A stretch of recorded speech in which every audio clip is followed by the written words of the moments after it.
And we are rolling. We are live. Welcome back, everybody. Good to have you guys back. This is our fourth installment. Fourth and final in this series. Exactly, in this series.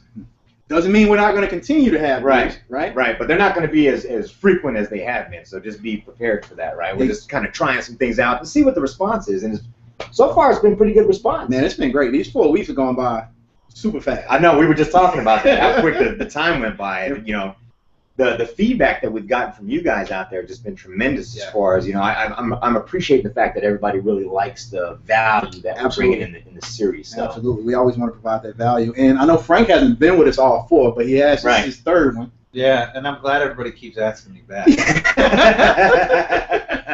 You're just seeing swelling the head right now. Well, this is the last one for this installment, so we figured why not? Yeah, let's bring him on back. So we'll do a little introduction for people who may be with us who haven't been to one of these before. So we'll go ahead and do the quick. I'll start. My name is William Agnew. I am the Dean and Director and Founder here at Cellular Repair School. We've been teaching people how to do cell phone repair for the last 2.5 years. More than that. Is it more than that? More than that. Sometimes I get stuck in my times. I get stuck in my times a lot of times. Yeah, you're not trying to grow up. I'm not trying to grow up. It might just be age, as you guys can see. I'm getting up there a little bit. So, but yeah, William Agnew, Dean and Director here at Cellular Repair School. Very excited about being here to talk to you guys. I'll pass it over to Josh. Josh Gray. I'm also the founder of Cellular Repair School. I'm the current president, as well as the co-founder of Gearvana. And love providing value to you guys. I love the feedback that we get all the time. And realistically, just to kind of recap why we do these and why the school exists, is to provide some real value and some sustainability and credibility into a space where none of that ever has existed before. Exactly. Right. So that's my mission, my motto. Yeah. You know, I'm kind of sad to sign off on this one, but I know we'll be doing more. But you know, for sure, that's what we're here for. That's our creed, is to provide value. Absolutely, absolutely. Last but not least, and again, Frank Smith, co-founder of Gearvana Cellular Repair School, Chief Officer of Operations for Gearvana, and I've been doing this for about 5 years now, and been in the trenches, so to speak, you know. So I like this topic that we have today that we're going to get into, because I definitely deal with employees. I've been on both sides, I guess you could say. You know, I've been an employee in my own business, and you know, I've hired employees before. So. Right. You know what's funny? It's actually like it just always makes sense to bring you back, because it seems like every topic we have just hits right home. Well, it's the real deal. I mean, this is someone who experiences everything we're talking about firsthand in the locations, you know. So, exactly. The school has the great theory, and then, you know, I have the day-to-day, you know, operations and actually how to apply to that theory. And really, that's why the, you know, stores and things like that, all the stores and all the industry that throughout the country is actually what feeds into the curriculum. That's right. It's the customer, you know, or I would say the student, that really tells Cellular Repair School what they need. What they need. Right. So. Exactly. Right. Exactly. Now, and we'll be talking about some things that we've got coming, because what tends to happen in this space is that people create for a need that used to exist. Yeah, right. Right. And we always pride ourselves on trying to create on the need that is going to exist and that we see coming. So there's some exciting announcements we'll be making tonight about things that are going to be coming down the pipeline within the next couple of weeks. Oh, good. I'm excited. So, yeah, there's some good stuff here. So why are we here tonight? What's our topic? Here tonight. Tonight's topic is, are you a good technician? So what does that mean exactly? And we told you guys before in the previous webinars that tonight we're going to focus on being the best technician you can be. Now, obviously, that's going to be catered to people who want to be technicians, but people who are hiring those technicians, right? It's just that's a valid conversation, exactly. Right? Because that's the kind of people you want working for you. Exactly. Right. Because you don't want me working for you. I'm a horrible Yeah, I concur. But with that being said, Frank, you know what to look for in technicians, because obviously you're part of the hiring process, or you are the hiring process in your business. Yeah. So you know exactly what you're looking for in a technician, right? Well, you know, I thought I knew, you know, I would say 2 years ago what I was looking for a technician. It's kind of developed over the times what was important, you know, looking for, whether it was a technician / customer service rep or just strictly technician. So, you know, with today, I want to talk about exactly just the technician. You know, one of the things that, you know, training is number one. Mm-hmm. Absolutely. I mean, the worst thing you can possibly do is hire an individual or someone says, yeah, I know how to fix cell phones, or yes, I'm trained, and realistically they're not. Most of the time they either say they have experience or they have no formal education at all. Some of the few people that I've actually picked up from the school or whatnot, and that's had training from the school, was a complete difference than what people, let's say they're self-proclaimed technicians. And what that can do is they learn either bad habits or things on YouTube, or let's say they got trained at like another facility, your competition or whatnot. So those technicians can bring in bad things into your company. So what I look for in a technician is traits. Doesn't necessarily mean that that technician has to have the ability to fix every phone on the market. It's absolutely, it's basic skills that every employee should possess, right? But and before we get into the specifics of those traits, I kind of want to dive in a little bit and mention that when we talk about a technician, what we have to remember is Frank is going to be talking specifically from a retail operational standpoint, right? But there's multiple different ways and avenues that technicians can operate. I mean, majority of our students up to this point tend to be self-employed entrepreneurs, right? So some of this is going to apply just because they want to be the best technicians for their customers, and some of this is going to apply because they're going to hire technicians as they grow and they don't want to do the work anymore. But there's a whole nother segment of our students that aren't necessarily working in a retail front. They're working for refurbishing houses or large operations that deal with insurance claims. So I just want to put that caveat out there. And that's actually good, because one thing we didn't talk about what we're going to be talking about in terms of the agenda tonight. So the first thing that's on the agenda is exactly what you just mentioned, Josh, which is what are the career opportunities for cell phone or cell phone repair. We often say cell phone repair. I get it's not cell phone. It's gadget repair, right? And in fact, I would say we're big proponents of fixing. We've always been this way since the day one of the school and Gearbana. Everything that we've always done is always to not pigeonhole ourselves into one revenue stream, right? So it's not just to focus on cell phone. In fact, we were joking the last show. I don't know if you remember that. I think it was the last one. Maybe it was one before that. We were joking about how when we first got into the cell phone repair business, actually, we only fixed like 20% of our business with cell phones, right? Like 80% of what we did was like iPods and gaming consoles, right? So, and it took like a year before the shift started to turn and the business became mostly about cell phones. And the other things are still very pertinent, but for sure, that's what it's always about, is not pigeonholing into just cell phones. When we say that, it's all-encompassing. It is tablets, iPods, smart devices. It's going to be these little wearable phones, which I refuse to wear anytime soon. I mean, I remember hearing stories about slot machines when we first started back in the day. Like, we fixed just about anything that would come through the door. Yeah, when we first started. Literally, we would fix almost anything. And really, because it's not that we, Gearbana, Inspector Gadget, or whatnot. We weren't just cell phone repair. We fixed, like you said, what Josh is saying, gadgets.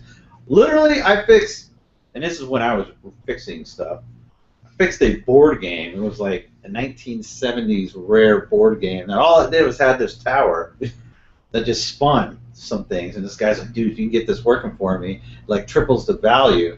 I'm like, yeah, no. Oh, yeah. It was a pinball machine, wasn't it? No, it was some weird board game, Tower of Death or something like that. but the moral of the story is, what happened though? What happened was I took it apart and I was like, all it was batteries corroded in the battery terminal area, and I just cleaned it out. Well, not so much with that specifically, but how did the transition happen where you just said, you know what, I can't take on that kind of stuff anymore. I got to focus specifically on here's what happens. Mobile devices. Here's what happens. Well, the first time was when I was 2 to 3 weeks out. I was pulling my hair out, because people want it. And what does that mean, 2 to 3 weeks out? 2 to 3 weeks out on repairs. So a customer would come in with a phone that wanted to get it repaired, and you had to tell them it would be 2 to 3 weeks before you could get their device back. There'd be times, and you weren't outsourcing the repairs. That was just how backed up you were. That's how backed up. There was times, I would have between 40 and about 70 repairs in the line that needed to be repaired. I didn't have enough technicians, so I was going through this growth cycle in my company, and at that point, no, I'm not taking that board game. I'm not taking whatever. But when it was time, when I was, building the business, money's money, and we're going to get what we need to do. And plus, we're technicians. We're just not cell phone technicians. I consider myself as a background as a technician, or / problem solver. But I think you have to be that way because, for example, when we first got into the business, I was fixing Motorola V3s, BlackBerry trackballs, like regular LCDs and things like that. So that time, there was only certain devices people would fix. So it was like, a BlackBerry is X amount or whatnot, and so it wasn't really there like it is now. Yeah, well, So I remember specifically the smartphones at the time were BlackBerries, right? And there was you remember this, the only touchscreen that was really popular at that time was the Palm Trio. Palm Trio. It was the Palm Trio. It was the only one that was popular. The iPhone had just started to come into the market. I think it was released like a couple of months, after we opened up. So, being able to be dynamic in what you were able to do, it's like, what? How do we get to that next level in the cycle of business? Let's bring on gaming consoles. Let's just do that. And then certain things, once real smartphones came into the business, we're like, okay, how do we even take it up another notch? And you know what? Man, this tablet thing's really catching on. It's just like a phone. Why don't we fix tablets? Okay, let's fix tablets. So I want to get to some value for our audience. All right, I do apologize. I do become long-winded. But right. No, it's the moral of the story is you have to be well-rounded as a technician, and that's what makes a good technician. Right. And that's where the opportunity is, because if you are just got the blinders on and focused on one thing, you're not that valuable as a technician to an employer. Absolutely. So that brings us to our first point, which was how to bring tremendous value to your company, whether that's you as the technician doing the repairs or you as a technician working for someone else. Right. And I like that because that, in my mind, that is one of the very first things to be a good technician, to bring a lot of value, is to take the blinders off. Right. Is to think outside of the box and try to figure out how to repair things that you just can't find on YouTube, right? Because I know we like to poo-poo on YouTube a lot, right. But it is a resource that we recommend people to use, but you have to use it in a tempered manner. Right. And you have to understand what it is you're looking at, right? It's great for kind of getting an idea, or like, hey, has anybody else kind of dabbled in this yet? Right. But solely, it's really up to you to figure out certain things that are happening untouched. Take, for instance, I remember back in the day, it's like, oh my God, you can't take the digitizer off an HD2 without breaking the LCD, so, but it came up with me pounding on my technicians like, yeah, this can be done. So the good technician figured it out. Right. Well, right. Let me ask this question, because we say good technician, right? And it's very general. Right. And we're talking about technicians. And that's where I want to go, is those specific skills. So let me ask this question. In regards to because most people would consider themselves, you look at yourself and you say, am I a beginner technician? Right. Am I an intermediate technician, or am I an advanced technician? Right. And I would ask everybody who's listening tonight, look at yourself and ask yourself, if you had to put yourself in one of those categories, as a technician, where do you place yourself? Right. Right. And I would say most people would probably say, if you, here's the question, how would you rate yourself in terms of beginner, intermediate, advanced? How do you know if you're a beginner? Is it based on how many repairs you can do per day? I mean, what is the... No, it's all about the skill set that you possess, right? And that's kind of where Frank was going with that conversation, right? Is because realistically, in my book, and the definition of what we use at courses here at the school, is beginner courses, level 1 courses, are basically Swaptronics. It's anything you just take screws out, pop a part in, put the screws back in, right? So if you take something apart, put it back together, I don't care where you're learning how to do it, if you figure it out on your own or if you're watching videos on how to do it. That's a beginner. If you don't know, and I'll tell you what happens, a lot of people do that. Mm-hmm. They put the device back in, phone doesn't power on, screen doesn't turn on, or it's a white screen, and they don't know how to get beyond that. Okay. That is the definition of a beginner technician. Now let me ask you, what are the opportunities? Let's take it back to the agenda topic. What is the opportunity for somebody who is right there, right now? Right. I think most places need that. I mean, 90%, there's a little bit of refinement that needs to happen, but I'll take a beginner technician all day long. Right. And there's a lot of places out there that there's owner-operators in their business that don't know anything, so that basic technician is still valuable. Even for an owner-operator that's maybe trying to grow his business that can't do everything, that beginner technician is valuable too because, hey, do this. The beginner might not know, like, oh, I can't troubleshoot this, but he can do a task. Take this apart. Right. Reassemble that. If you run into a problem, let me know. They add value to an employer. I would say the other aspect for a technician that is just in that state, it's a great opportunity to just go out and start making money. It goes back to what we taught in the first webinar, which was, give them some training on how to do an iPhone 5 as an example and get out there and start doing some repairs, even if you're doing it on the side. Right? It's a great way to start actually earning a little bit of additional money or even beginning to build the foundations of your business. Right? A beginner technician can make a pretty decent living. Yeah.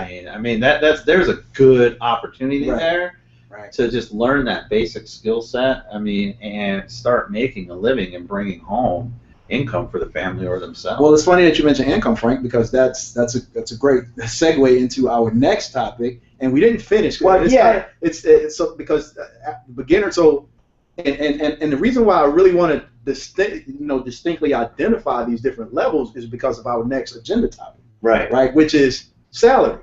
Right, everybody want to know, well, what is the money like? And it makes sense on two paths, right? It makes sense for individuals who might be aspiring to become technicians that want to work somewhere. But then also, like, if I'm an employer, what should I expect to offer to pay to get good talent? Right. So before we go there, though, I want to really flesh out the different levels of what the expertise is. Exactly. And I also want to give you guys some food for thought on how to start developing your skills, because realistically, it kind of goes back for me and in the businesses that we built.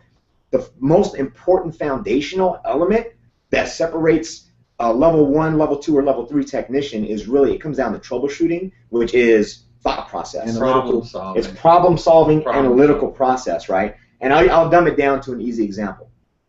If you have a computer screen, or let's say a TV, right, and the TV won't turn on, if the first thing they do is go get the screwdriver to take that apart to figure out why the TV's not, the thought process isn't right.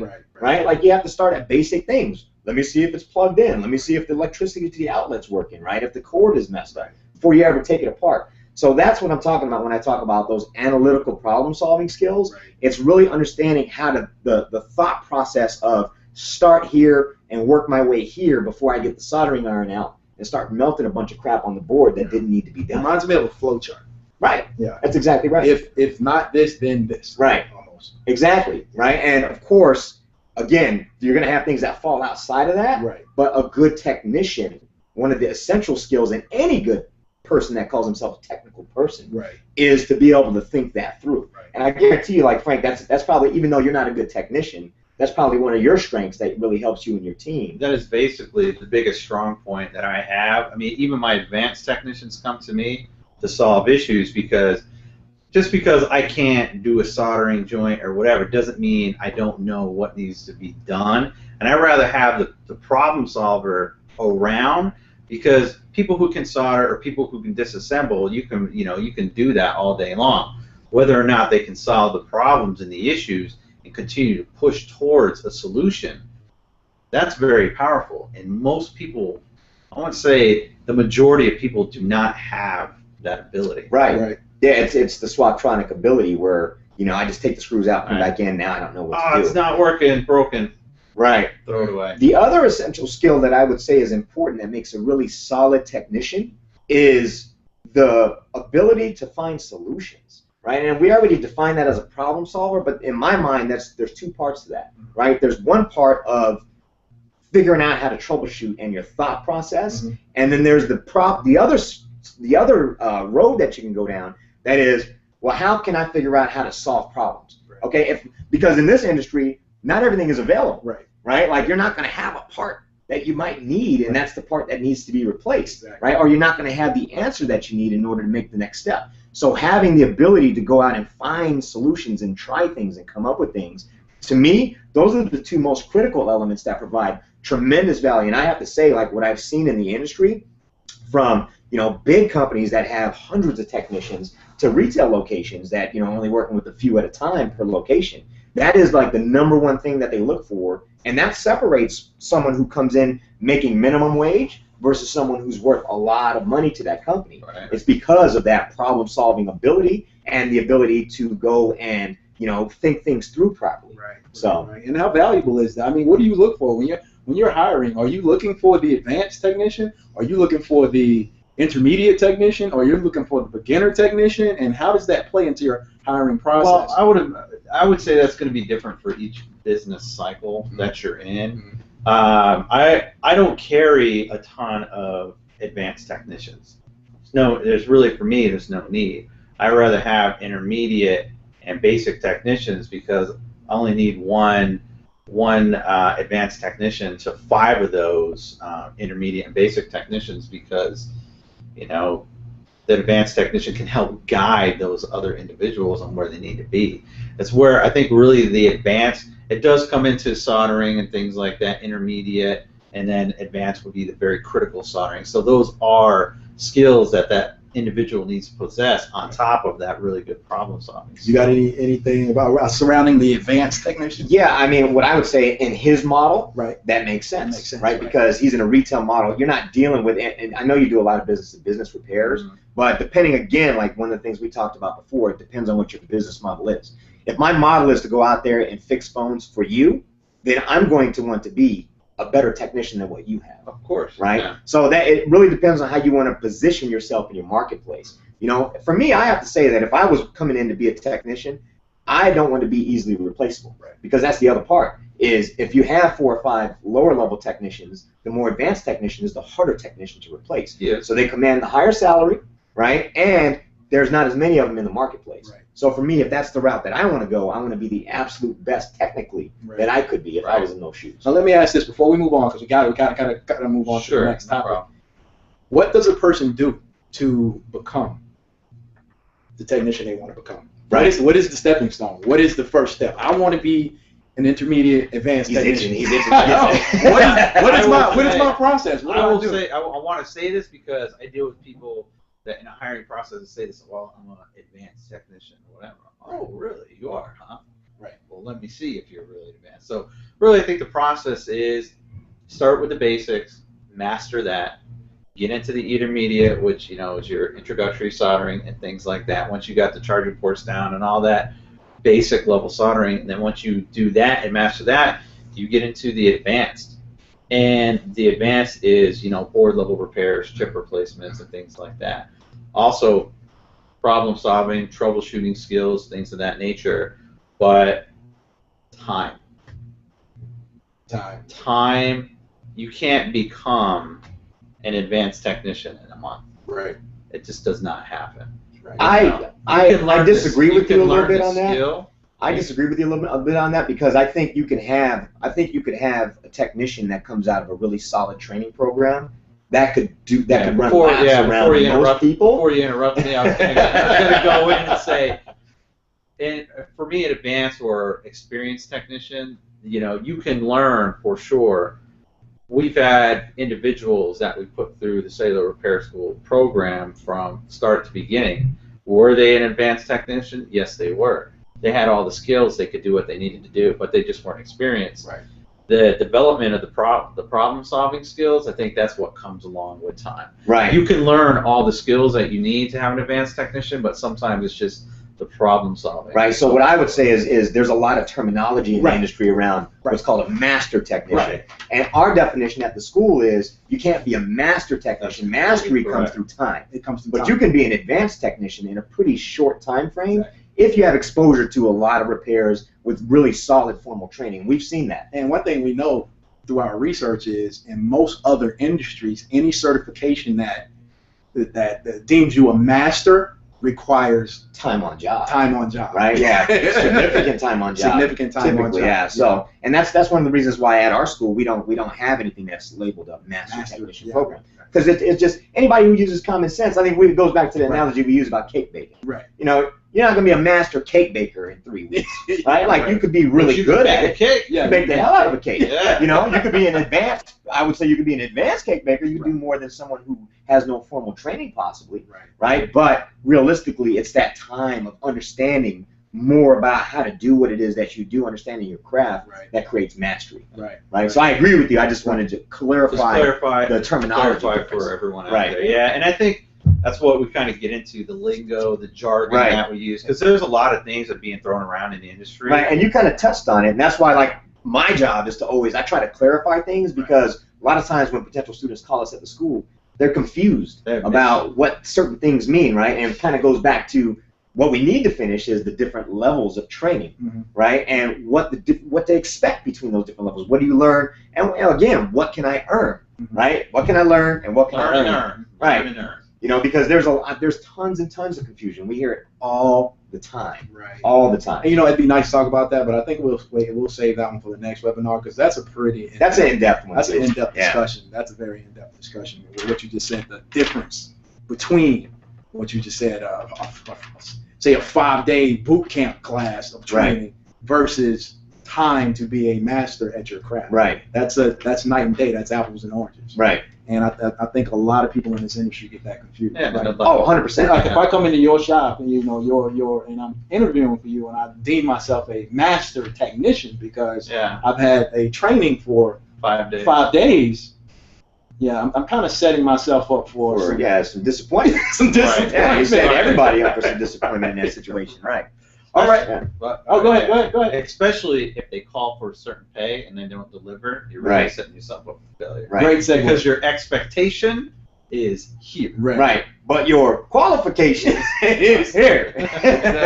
So that's a great segue, because the next thing we want to talk about is potential salaries. Now, this is for both ends, okay? This is on both ends. This is the technician who is looking to get paid, obviously, right? Who deems himself intermediate, beginner, master, whatever it is in the interview process.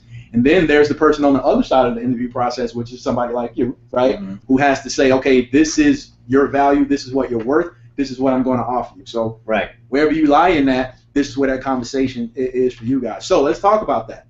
What are the potential salaries for? I like to start from the top. I started from the bottom.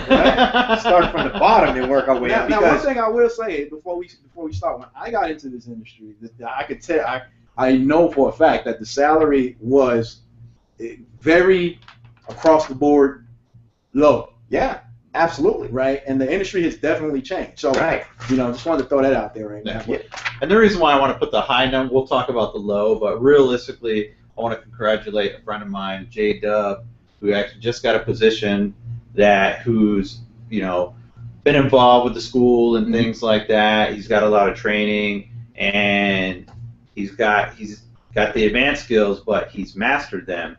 You know, congratulations. I want to give a round of applause to him. He just got a job for like $70,000. Yeah, that's fantastic. Salary here. So plus bonuses. Plus bonuses and all kinds. Up to $100,000. Yeah. So he did pretty well, and he didn't really have, when he first got into the industry, it was like Will was saying, he wasn't, you know, making a whole lot, but he worked himself up there over time, and now he's doing very well. He's reaping the benefits. Absolutely. So to take it back to where a lot of our viewers are, you know, and I wouldn't say that is probably, and his position is a little bit different because he's not a pure technician.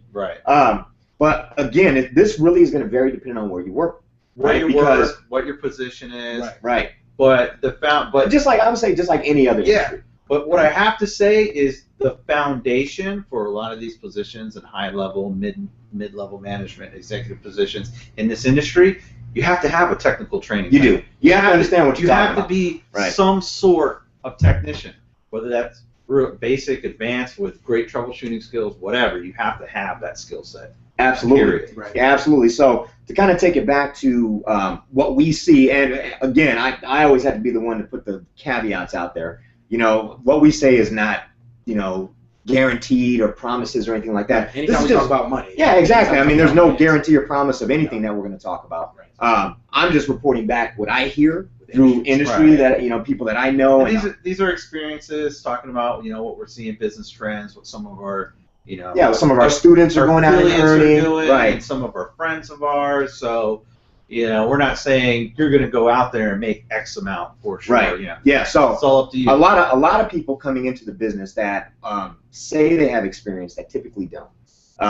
They're usually going to come in, depending on if they can prove that they have some decent because there's two thoughts to it, right? There is the ability to do some basic work and have really good throughput, right? Which is like making pizzas and you just make a beautiful pizza really and quick, quality, right? Yeah, exactly. It's quality. So those type of individuals can be worth, I would say, $12 to $15 an hour without any sort of formal training, right? A lot of people who've just taken apart a few phones in the space, they're going to come in typically at minimum wage. Now, granted, if they have, depending on the position, $10 an hour. Yeah, if they have some sort of management experience or retail experience, their troubleshooting ability, and obviously their negotiation ability is all going to determine if they can get more than that.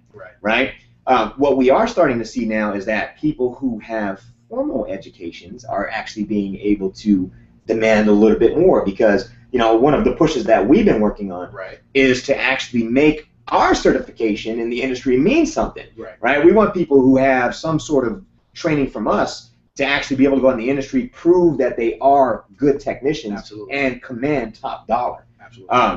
So, again, I would say that we've seen ranges up to about the $20 an hour range, and that's just a pure technician, man. That's all you're doing is just turning screws day in, day out or soldering, just pure teching. I do know some refurbishing companies that pay more, for a high level experienced technician. It's not unheard of to earn $25, $26, $27 an hour, just as a pure repair technician, which I think is pretty fantastic considering, like you mentioned, a few years ago, it was very difficult for anyone to command that sort of salary. And when you're commanding that salary, you got to take in, they are definitely adding value to those companies. Like take, for instance, that refurbisher and that is paying that salary or hourly wage.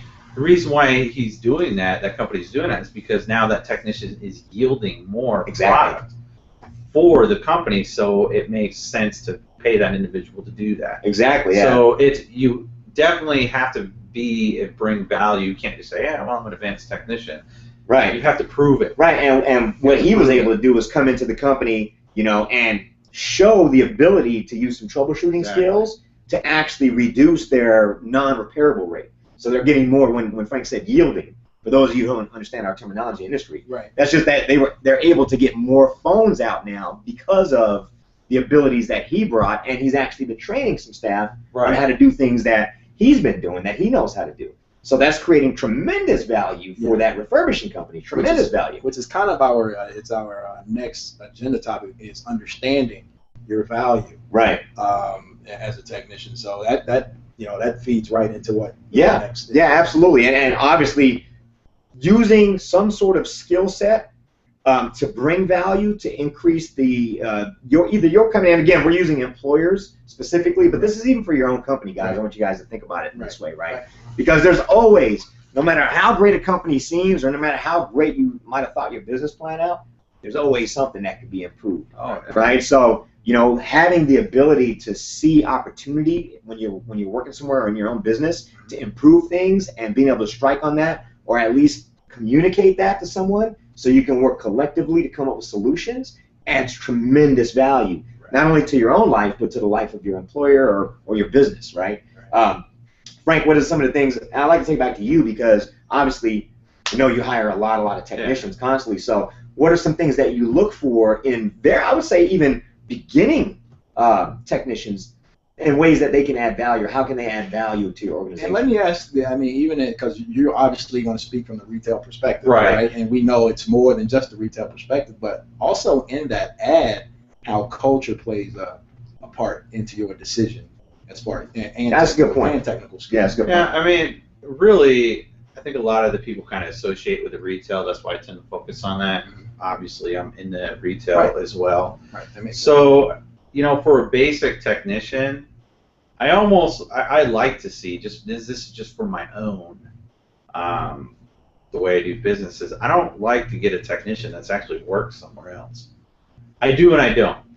A beginner technician that's worked somewhere else should be an immediate technician, in my opinion. So if you're still a beginner while you work somewhere, that completely turns me off, period. Right. But when I am looking for a beginner, it's like, hey, I've taken some classes, it's online training, I've done this, have you worked anywhere? No, I'm like, prime candidate. The reason why it's prime candidate, he took the initiative to get the training, took the initiative to do this, he wants to be in the industry. and now that individual's hungry to kind of learn more. So that's what I look for. And culturally, that's kind of the attitude that I'm looking for to fit into what we do day in and day out at Gearbana. So I think it's going to be a little different for everyone else. Like, take for instance, if you're scrambling and hurting for help, you're going to take a guy that has experience because you don't want to train. Right. A little bit more. You may not be able to train. Or you may not be able to Right. train. You're in a position where you can't. Yeah. There are times where, take for instance, if I had real high turnover, like within a month, now I'll be like, you know what, I want to get someone where I don't have to train. Start to ramp them up, right? Wrap them up a little bit differently. So it's really where you're at in the business cycle. Right now I'm focusing more on culture and building a team, a value-added team, because that's where a position where I'm at. So I'm looking, like, when I look for technicians, I look for a little bit of different. It's not just about the technical for me. Right. It's about the attitude, Right. personality. Well, that's interesting, because I could tell you, I think we've all been in the technical industry, or we have technical backgrounds. And every place I've been that is technically inclined, it's always been male dominated. Yeah. Right? And which kind of makes sense, I guess. I don't know. But what I have seen in teaching is obviously we've had women, right? And I ran across it, like, I would rather have a woman technician than a male technician. It just seems here. I like having that dynamic in the workplace. Right. Kind of. There's not a whole lot of machismo there. This Right. is like the women do what they need to do. Brings a different skill set. Well, that's what I was going to say. You As know? far as skill set, do you see what are some of the characteristics you see in terms of skill set? Because I know in a classroom environment, females tend to have a better attention to detail. Yeah, and it's one of those slippery So slopes. it is a slippery slope, and I want to make sure we don't say the same. say all thing. female, Right, yeah. But what I do want to do is I do want to let people know that this is not just a male-dominated, No, it's not. position. No. Right. As a matter of fact, you have Most- females on your staff, right? Most people in the industry like females on the staff just for the sole fact they tend to interact with the customers Yeah. a lot better. Right. I would say it comes down to this.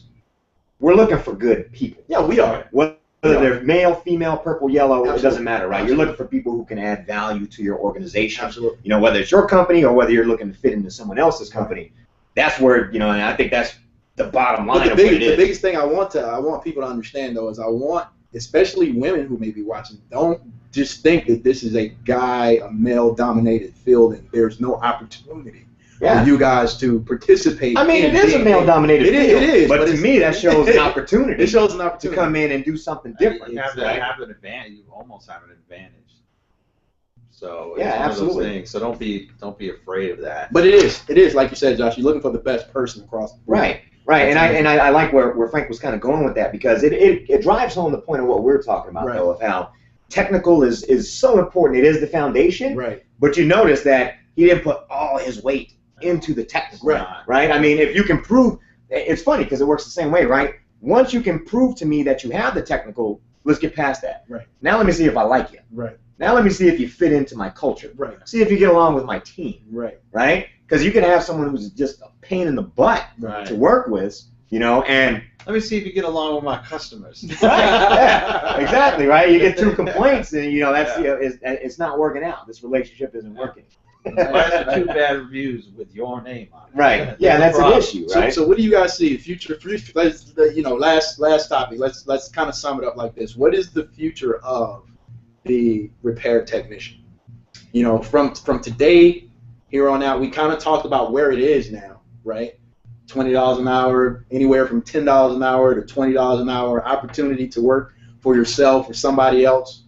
What is the future of the technician? We'll start with. Yeah, I mean, obviously, I don't have a crystal ball, Right. so I don't know. Right. But I can tell you the trend that I'm seeing and that I'm hearing and that I feel is because, like we talked about before, there's more attention happening into this space now, right? There's money moving into the industry, right? There's larger companies moving into the industry. Right. So when that happens, by nature, it causes an upswing, Right. right? Because now there's more demand for the little bit of resources there are to go around. Right. And that's what we're seeing, right? We're seeing that the bigger companies are coming in, and what they're doing is they're headhunting.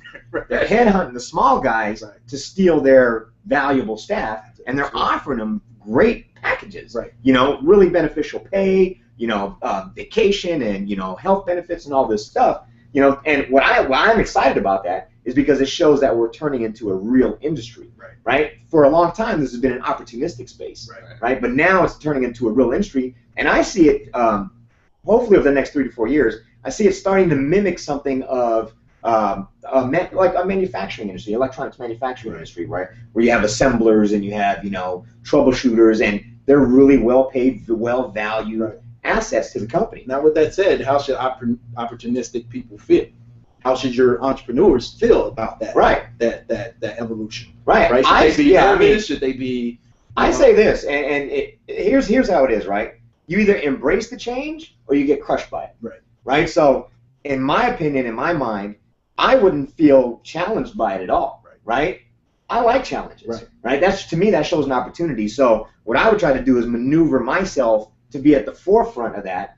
And if I have to start offering a little bit more pay to attract better people, believe it or not, I believe this in anything you buy. You pay for what you get. And you pay for what you get. Now, that's not to say that everybody's always worth the top amount. Right. You still have to use some common sense and some screening techniques in your hiring process. But, you know, for the most part, you know, pay. You know, if that's what it's going to take to get good people, don't be afraid to offer people. Because your competition's going to do it. Right. And sometimes that's what they all have to offer is just pay. So, I mean, exactly. The better you pay your employees and the better you treat them in the workspace, the more retention you're going to have. That is there as an employer is so important, you know. Don't let good people go over like $1 an hour or even $2 an hour. And I know it can add up to be a lot, but I've made mistakes in the past where I've let a really good individual go, you know, just overpay. And then now that I'm looking back, I would say about a year from now, and it wasn't worth it. Because now I'm really paying somebody that now, but it took so much time and effort and loss of sales. It cost me way more, you know, hindsight's 20/20. Yeah. Well, and the other thing, you have to value those really good technicians. There's been a place where I threw money at the problem and paid someone who didn't deserve that amount of money, and it completely just turned into an entitlement mentality and destroyed customer service and things like that. And I don't have to fire the guy anyways. Right. You know. So, but what were you going to ask? I was just going to say, what are some of the things, and I think you hit on that, like what are some of the things you've seen, because the question was kind of about the future of the technician, right? And some of the things I did have a and should, you know, the opportunistic people such as yourself, right, what are you doing to combat, so to speak, the change or the evolution? I actually love the evolution and change because now the labor pool is becoming bigger, and you know, it's able for me to staff up a lot quicker. You know, my company's growing because of, you know, programs like Cellular Repair School has put in place, because when you get somebody, it's value added. And that's the thing I want everyone to take away as an employee or an employer. You need value added people because that will grow the business. Right. And that's what any employer is looking for. And as an employee, ask yourself, what is your value proposition as an individual, and what can you provide for that? Right. How can I provide value? One point I want to make, and this, I don't know if this is a melancholy tone or not, but a lot of our students are aspiring to be their own business owners. Right? So the challenge that we have as a school is that we're not a business school. Right? We're a school that focuses on a technical aspect with a little bit of business sprinkled in, right? And I think our programs are fantastic. But because of that, at the end of the day, it's still on you to operate your own business. So, and I'm bringing this point up because what I've seen happen is people go out, be successful for a short period of time, and then end up having to close their doors because they were unable to succeed as business owners. Right? But what's awesome about where the market is going is what at first might have looked like tragedy turned into opportunity for a lot of these individuals because now they're some of the top grossing techs at companies like CPR and some of the other Break iFixit and some of the other companies that are out there. So it's really awesome to see that even though they weren't able to quite hack it as a business owner, which everybody's not everybody can do it. I mean, there's a lot of other tough things involved in that, and I'm not one to sugarcoat things, right? So, but being able to get a good technical foundation in place proves that having that experience with the foundation, right, they're still able to turn what looks like lemons into lemonade. Right. Yeah. Right. That's a great point. And let me throw a quick plug in on that. So if people are struggling in their business, is kind of what I've started providing for people coming out of cellular repair school, or even if you haven't done anything with cellular repair school yet. It's frank@gearvana.com. I can help people that are struggling in their business.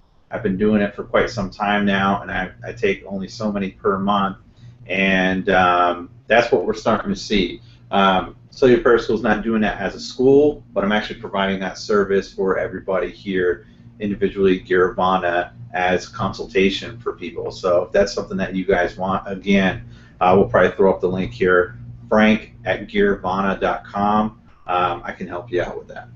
Excellent. Excellent. I hope. Did we give them what we needed? It's about 50 minutes. I know we talked for a long time. I say let's ask the people questions and just make sure that we got across what they wanted to hear. And because this is one of those. It always comes back to adding value, and one of the things that's important to us is to add value to everyone's life. So if you're taking time out of your schedule to watch us, I appreciate it. I know Will appreciates it. Frank appreciates it. So I want to make sure we're giving you guys value in your life. And with that being said, start posting your questions into the chat area on the side, and we're going to start rolling in the Q&As, and we'll take questions for a while. And this is my favorite part, guys. So ask away. Don't be shy. No such thing as stupid questions. If we feel it is, we won't. We will tell you. I'm just kidding. At least we won't call your name out.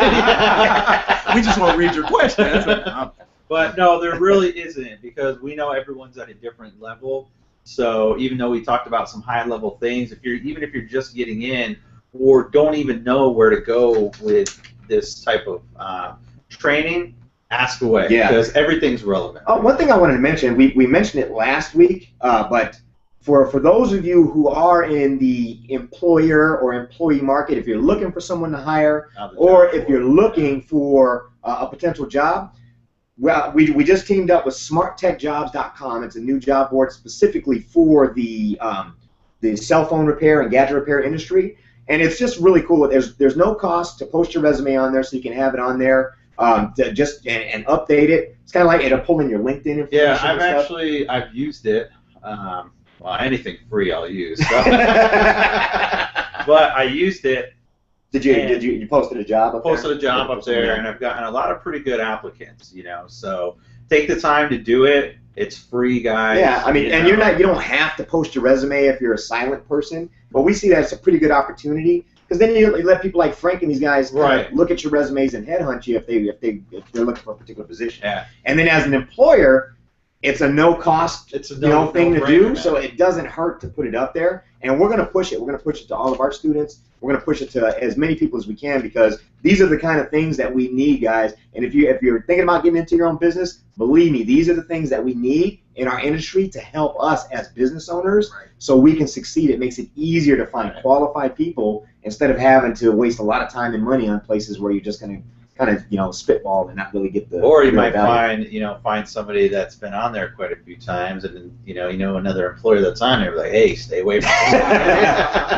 Right. So again, check out smarttechjobs.com, and it's a no-cost service for all you guys out there. Guys, and one thing I want to add. I know we talked about the entrepreneur, we talked about the corporations coming in, and we talked about the smart tech jobs. And what I want you guys to understand is there is so much opportunity for everybody in this space. There really is. We talked about how big this industry is. It's a multi-billion-dollar industry, and there's 20 different ways to cut this pie in terms of making income in this business. So the opportunity is ridiculously large. It's still ridiculously underserved. It really is. Right. It really is. Yeah, it really is. I mean, if you just think about the fact that everybody, I mean, you ask the question, do you have a cell phone, right? Do you have a tablet? Do you have a PC? And most of you people probably say yes 3 times, right? So with that being said, it just goes to show and reinforce the point I'm trying to make is that the opportunity is there's enough opportunity to go around for everyone, and it's still a good time for you guys to get in, get the training, wherever you get it from, Cellular Repair School, get the training and utilize what you learned and go out there, make a difference in your life, make some money. And with that being said, you guys got anything you want to say before? I know we're going to get into it. We're just like rambling. I'm actually kind of looking for the questions. So, the questions bring up all kinds of conversations for us also. They do. So let's go ahead and start pulling up let's get into some questions. Let's see. What do you guys got? So, Josh, help me out. Look for some questions. I see a lot of comments.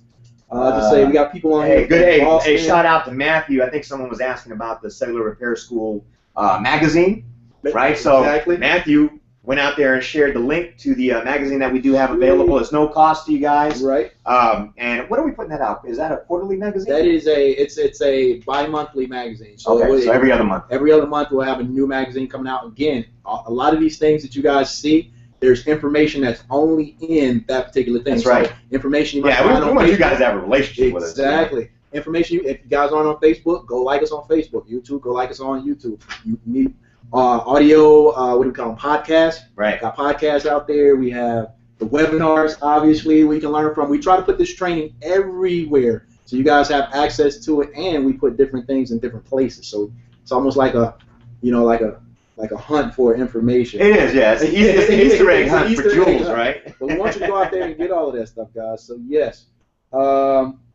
Man, we have Boston on here. We have the Cayman Islands on. We got a lot of people all over the world again, which I love, man. It's such an international thing. So before this moves, Alvaro says, I've taken your courses previously, and you mentioned that you have a new curriculum, and I would like to take it.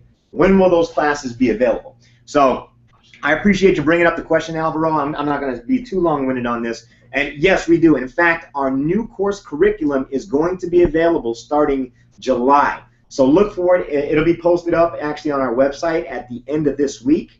We're going to have some new course catalogs coming out, all kinds of really cool stuff. And basically what we've done is we've revamped our entire curriculum, and now we have much longer classes. So for a long time, we've been this kind of a la carte service for people where you could come in and take just a lens separation class or just a soldering class, or obviously our most popular class, which is our 5-day comprehensive boot camp.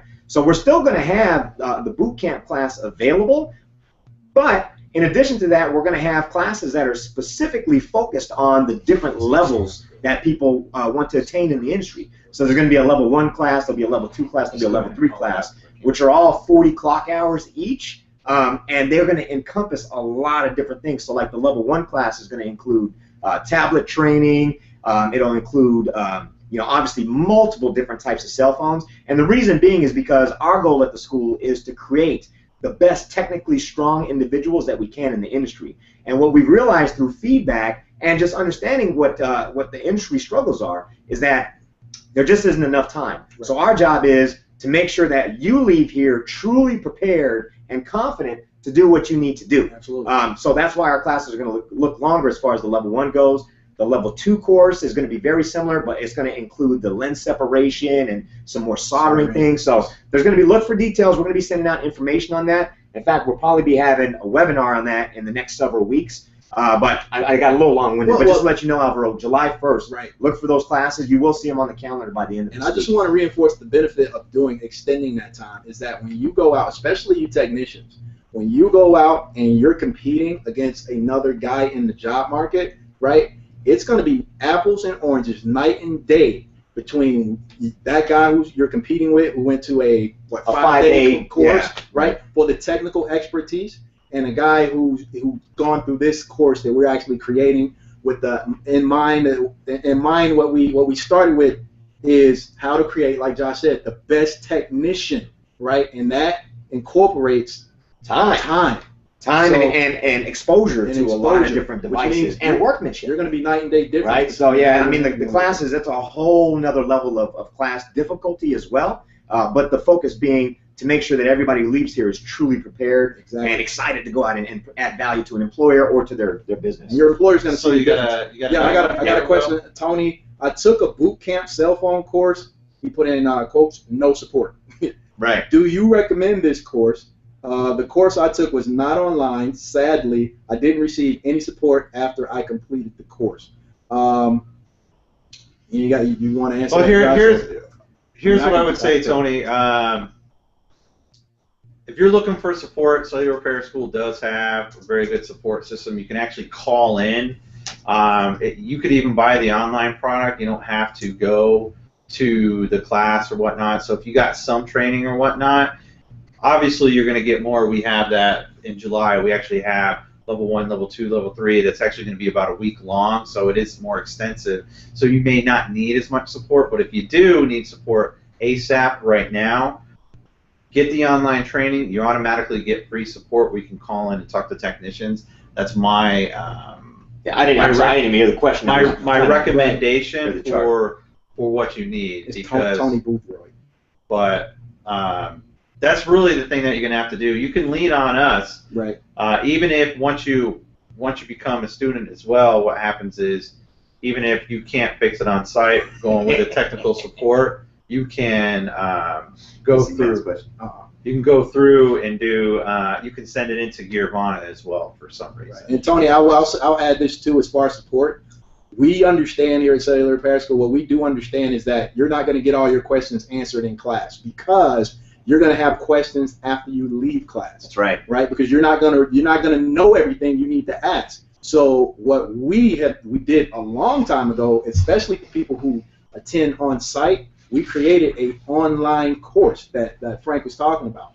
And for you guys who attend on site, that online course comes as your extended learning, which means once you leave here, you're still tied in to getting the information and asking us questions. So we're the only training facility that I'm aware of that actually gives you or offers you, that I'm aware of, that offers you extended online training post your on-site training. And like Frank was saying, if you choose to do just the online training, then the support is already built in. You can call us.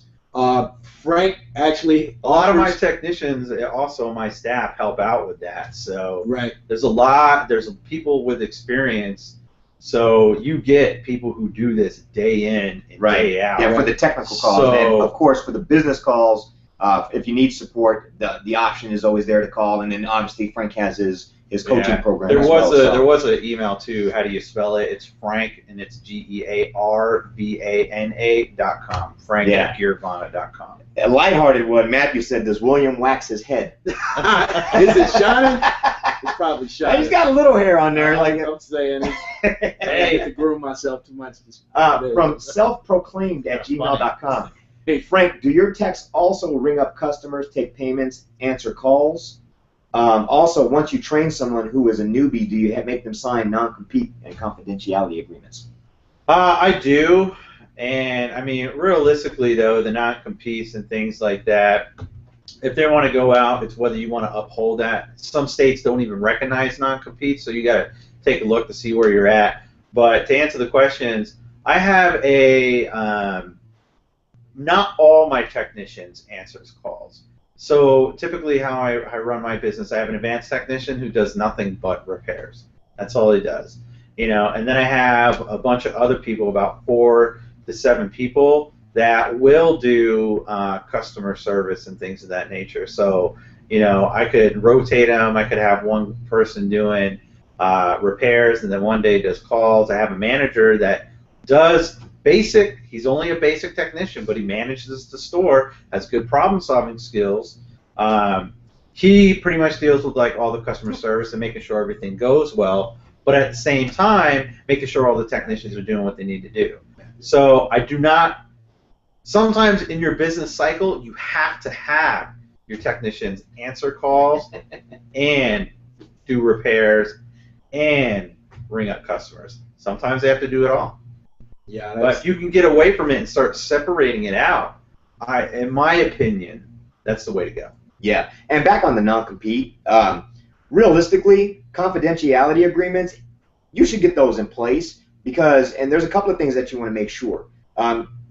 In your businesses, you should be coming up with proprietary ways of doing things, and you want to protect that. That is your intellectual property. So you want to definitely make sure you get confidentiality and non-disclosure agreements in place to try to protect your intellectual property. Because even when someone is working for you, if you're developing things and they're on the clock developing things for you, that stuff belongs to you and your company. Yeah. So that's something to be aware of. And then, the non-competes are kind of a sticky, they're kind of a sticky area.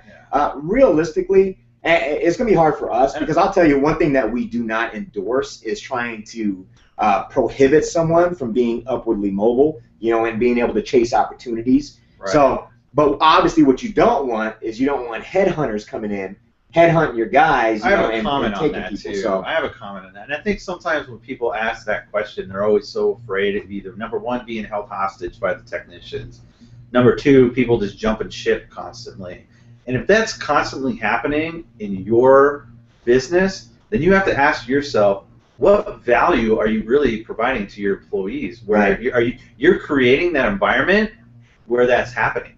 right. You're not, it may not be a good work environment for the employees. There may not be upward mobility. There might not be enough opportunity there. So that's something as an employer or as a business owner that you have to provide to retain people. It's all about culture. I like to work here. Money's not everything. I got this one from Jim. I definitely want to address this one. Jim said, "Can we speak the name of other schools? On the fence about which school to attend. Called CRS today. Asked the woman why CRS is better than the other company. She said someone would call me back sometime. Not really impressed with the call, but really like the webinar." So Jim, I really want to speak to that. This is why we do these webinars. It's because we want to close those gaps. What we do understand is we get so many calls every day. We actually have a answering service that does some of our calls just because we get so many calls. If we miss some. If people miss them in our staff, that's when it goes over to those individuals. So what will happen is they will answer as many questions as they can, and then with the hopes that someone will call you back as soon as they possibly can. So one way that we're trying to make sure we keep touch base, and I'm glad you like this webinar, is to have this type of interaction with you guys so we can speak to you. These are myself and Josh, we're the pretty much top of the food chain when it comes to cellular repair school, and we know how important that is to make sure that we're talking to you guys personally. So we want to make sure, we know we can't, and again, I'm sorry about your experience with you're not really impressed by that, but what I want you to understand is that we're trying to make sure we connect with you in so many different ways to solve those issues and give you and get you the information you need so you can make a decision about what is the best place to, or where is the best place to actually get your training. So I hope this helps. I just wanted to explain that real quick because I know we get that question sometimes. Right, absolutely. Yeah, absolutely. And that's a gap. That's a gap we're working on closing. Right. For us, we get bombarded with phone calls. Yeah, we do. And it's very difficult because a lot of the calls tend to be very, very long calls too. Absolutely. Because people want information. They want information, so they tend to be 30-minute to 1-hour calls. And our staff, we can't have 100 people on staff to do that. Many times I'm on the phone and the phone's ringing and I'm on the phone with somebody else. So it just, right. So it'll roll over. Right. Exactly. Yeah. So hopefully that answers your question. Glad you're enjoying the webinar, sir. All right. What else we get, man? Get us a tough one. Actually, this isn't a tough one. Question. But Len asks, how well does my A+ cert and IT experience lend itself to this field? I would say having an A+ certification, it's not really going to give you a whole lot of value in this field in particular. But what it does demonstrate is that you have some mechanical aptitude and you should have some troubleshooting ability, right? So a lot of the things, obviously computers, and I don't have an A+ cert myself. I do know individuals that have them. But a lot of the things that we do are completely different than what the A+ cert is going to be. In fact, the A+ has a program called the A+ Mobility Cert. But if you're aware of that, what that is a software only, and even then, it is only for networking. So it's only to be able to connect mobile devices such as tablets and phones into an enterprise network. using their network. Yeah. So What I will say, though, what it does provide value as an employer, though, if someone says, hey, I'm A+ certified, I'm like, great. Now I got another person on staff that can fix computers. right, And that's added. That goes back to It's what added your value value, proposition is to the employer. How you add additional value to not only able to fix cell phones once you get your training, or if you're already trained, you have an additional skill set that can either generate more revenue for the company or generate more revenue for your business. exactly. So for me, I like it because it's an additional skill set that my business can make money on. So, and I don't have to, because sometimes with my business, I have to outsource computers. If I have a guy on staff, I keep it in-house. But that's not my focus for my business. But if I have someone with a skill set, I'm going to utilize it. It's a great answer, and I'm glad you jumped in because that's what I was going to say, right? Because it doesn't directly apply to what we do, but it provides value. Absolutely. Right. And certification and training is always good. Yeah. Right. More education, the better. The more you learn, the more you earn. All right. All right. You guys want to wind it down? Do about two more, maybe two. Yeah. Or three more? Did you identify another good one? Michael says, do your online courses provide sufficient training? Oh, no, that's a different one. He asked the same question about the A+ certification at the end, but he said, do your online courses provide sufficient training for me to expect after 6 to 8 months of training to have a solid grasp on cell repair?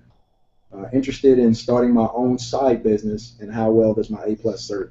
So he kind of asked that question too. Yeah, you should be able to, in less time, depending on how many hours you put for it. It's going to take you way less than 6 months to kind of get started to be providing cell phone repair services to your customers. Literally, we put out a sample video that even if people focus on just one particular cell phone, i.e. the iPhone 5, people were able to generate money off of that just within, I would say, probably 1 week of getting that information. They were able to, and that was the goal. Get these people out training for like 1 week, get them out there making money, and people sent us emails ranting and raving like, hey, can I get another Craigslist ad? Hey, are you going to put out another free video? Because they started making money right away to where, obviously they bought the training and they were super excited about it, but, they wanted other business things with it. But the moral of it and the point is you can start making money in a fairly short amount of time, depending on how many hours you put forth. You can do 1 hour a day and get going in a week, So it's fairly easy if you pick a specific device and focus on that. Absolutely.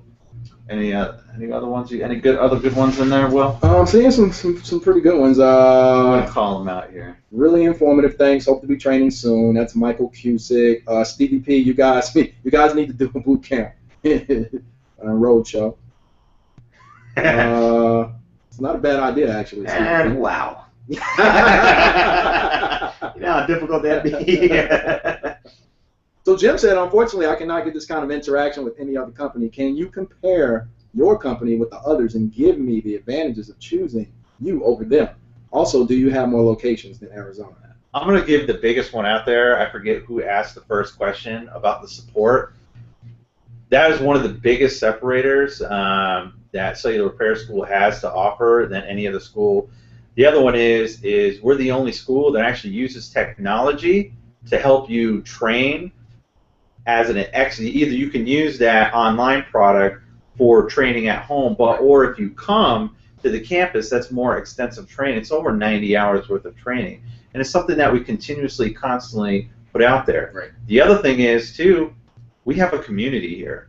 We have such a big community and things that we offer outside of what just the technical is. We're about building the best technicians and the most successful businesses out there, period. We're not really focused on just giving you training and pushing you out there and throwing you away. It's more or less about building community, establishing relationships, right, and making people successful, So the support is there, and that's one of the biggest things that we offer. I mean, if you think about it, guys, we've just given you guys about 60 minutes of training, absolutely at no cost to you. So we're always training. We're always trying to deliver that value to Josh. So, so talks about so much. We're always trying to provide that value, even if you know, at no cost, you know, sometimes. So training is something we do, and we're always trying to do it in different facets, whether it's in the classroom, whether it's on a webinar using technology, like Frank said, online. We're always trying to make it where you guys can receive the information as fluid, as easy, and learn as quick and as simple, and implement that information to get the results that you want, which at the end of the day is, you know, what Frank does, is to have a location or to be a mobile technician and go out there and generate income for yourselves. At the end of the day, that's what we want you guys to do, but we want to give it to you in the way that's best for you guys to receive. So we're one of the very few who offer it in so many different ways, and we give you all of those ways, right? We don't just give you one way, we give you all of those ways. So again, for example, if you come to class, you're going to get the online, absolutely, you know, it comes with the package. So, you know, you're going to get the webinars, it comes with the package. So you're going to get the YouTube videos, you're going to get the Facebook trainings. As a matter of fact, for you guys that aren't training right now, go to our Facebook, look at some of those online training videos and kind of see the information that we actually provide, or our YouTube channel, and see the kind of information you're actually going to be investing in. And you can take just that information, right, and create opportunity for yourself. What I want to say, we're going to give you so much more, right, and if you get off the fence and decide to actually do this as a business. And here's the point. The point is, if you look at the quality of the free training, just imagine what the quality is going to be when you actually pay for it. So we give away all this free quality training because the training that you do pay for is above and beyond what you're getting for free. So hands down, you know, we've done a really good job in providing quality training, because we don't want to go out there and just do multiple locations, because it's more or less we focus on quality. One quality product. It's all about quality. You know? At the end of the day, it's all about quality. A personal mission for ourselves is to help everyone succeed. Even the example we gave about, you know, when someone fails in their business, I take that personally. I don't like that to happen. But at the end of the day, we're not a business training. This is not a MBA program. Yeah, we know, like you said, there's still opportunity, even though they failed in that facet of the business. Absolutely, and that's what Frank was alluding to, is that we really try to be a connector as well. So if we could take that potential failure, help connect you with other opportunities, or provide you additional support to help you get through it, but still continue to use your knowledge, skills, and training you've received in this industry to remain in this industry, we're going to do that in every way that we can. Which we've known many people to do. That's right. We've known many people to do. So any other questions here? You know what? I think that's pretty much, I mean, we're right at about an hour 15. So you got any question you want to? Is there a real quick one? Get one last one in? Yeah, one last question. One last question.